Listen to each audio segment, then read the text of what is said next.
Bem, pessoal, meu nome é Rômulo, trabalho na Universidade Federal de Rondônia e esse aqui é o canal Teoliteres. Então aqui a gente fala sobre literatura, sobre semiótica e sobre linguagens e letras de um modo geral.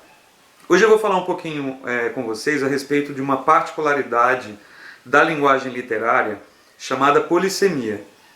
Então a grande particularidade da linguagem literária é ser polissêmica.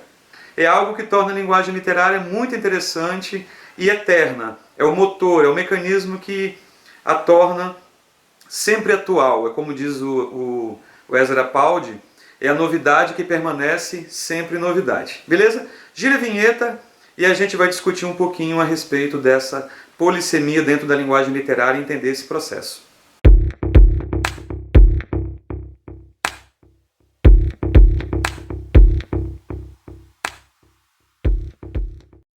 Bem, pessoal, então para a gente entender a polissemia da linguagem literária, a gente teria que começar pensando na conotação e na denotação.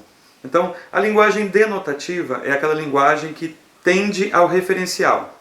Então, ela vai tender à referencialidade. E o que seria a referencialidade? Ao dicionário. Então, se eu falo a palavra pedra, ela é pedra. Então, o que é pedra? Objeto de granito ou calcário, sólido, aquele que você conhece. Mostra uma imagem aí do que seria pedra.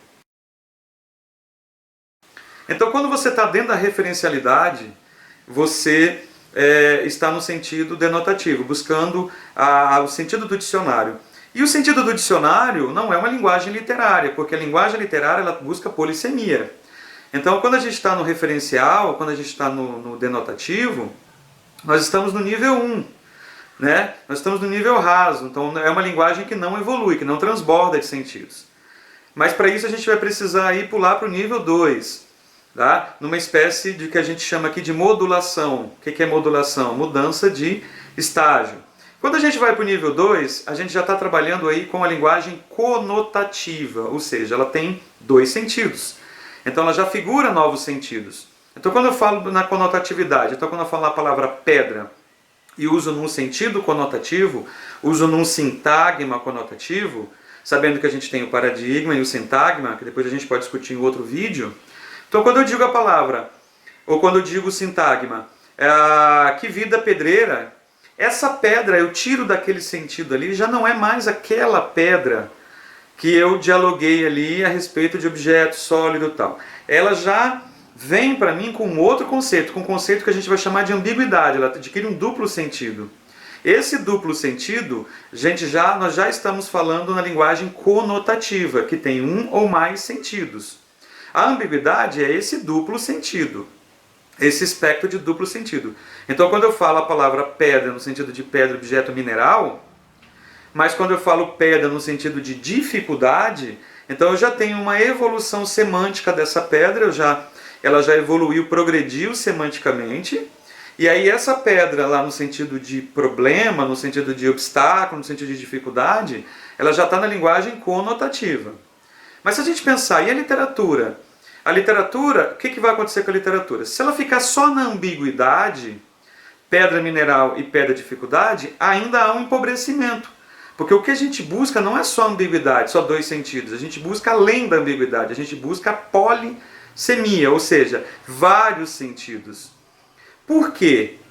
Porque quando a gente busca vários sentidos, a gente vai conseguir traduzir na literatura o seu espírito mais interessante, que é o espírito de impactar, de causar dúvida. A literatura é sempre um ponto de interrogação. Ela sempre vai traduzir um espírito de inquietação, sempre traduzir um espírito de dúvida. Isso depois a gente pode discutir em outros vídeos. Então o que vem a ser a polissemia? Quando a gente ultrapassa esses dois sentidos da ambiguidade. E a gente está falando do eixo conotativo. A linguagem vai se tornando mais conotativa, fugindo do referencial. Então, quando eu tenho uma palavra de duplo sentido, tem uma ambiguidade. Mas quando eu falo aí uma palavra que já desponta três sentidos, ela vai evoluindo nesse caminho do infinito rumo a vários sentidos. A gente está falando de polissemia, ou seja, vários sentidos que aquele termo ali desponta. Então, quando eu uso a pedra no sentido, então eu saio lá do sentido de pedra mineral, né? Depois eu evoluo para a pedra no sentido de dificuldade. Agora, de repente, eu crio um outro contexto. Eu estou falando dentro do, por exemplo, eu faço um poema onde a ideia desse poema é mostrar uma relação conjugal, e aí eu digo palavras que batem na pedra. E aí essa pedra é como se eu quisesse falar assim, é o cônjuge que não está escutando o que você fala, digamos. Então essa pedra já tem um terceiro sentido.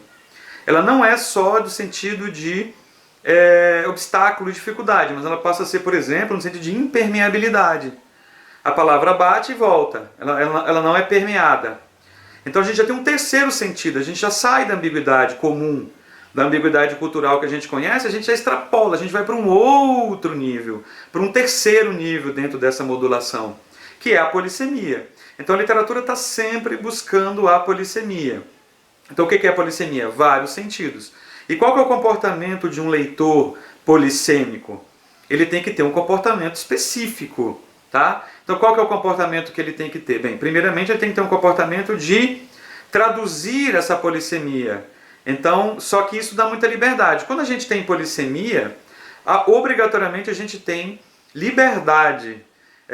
E aí a gente tem que ser criativo na leitura das obras abertas, porque a gente precisa colocar, decidir e definir a nossa interpretação. Ok? Então só para revisar para o vídeo não ficar longo, nós falamos aqui nesse vídeo a respeito de polissemia e linguagem literária. Então sabemos que existe a linguagem conotativa e a linguagem denotativa. Quanto mais a literatura busca a conotatividade, mais sai do referencial, mais ela vai buscar a polissemia, ela passa da ambiguidade e vai além disso, sabendo que nós, leitores, temos muita responsabilidade do texto polissêmico, porque nós temos que interpretar. Já tem um vídeo que eu diferencio o que é compreender e o que é interpretar, tem um card aí, tá? Então a ideia do vídeo é essa, a gente pode discutir em outros vídeos a questão da modulação, que eu acho uma coisa muito pertinente, tá? E também a própria questão de por que a literatura é universal, por que a literatura é atemporal. Justamente esse mecanismo da linguagem permite que ela seja interpretada em dados momentos, em diferentes contextos, mas a gente pode discutir isso em um outro vídeo também, para esse vídeo não ficar longo, ok? Se gostou do conteúdo, curte aí para o nosso canal ficar relevante aí sobre semiótica, sobre literatura, tudo mais. Se inscreva no canal para receber aí vídeos aqui do canal sobre isso, e um grande abraço, abraços semióticos a todos, porque todos nós somos seres semióticos por natureza. Abraço.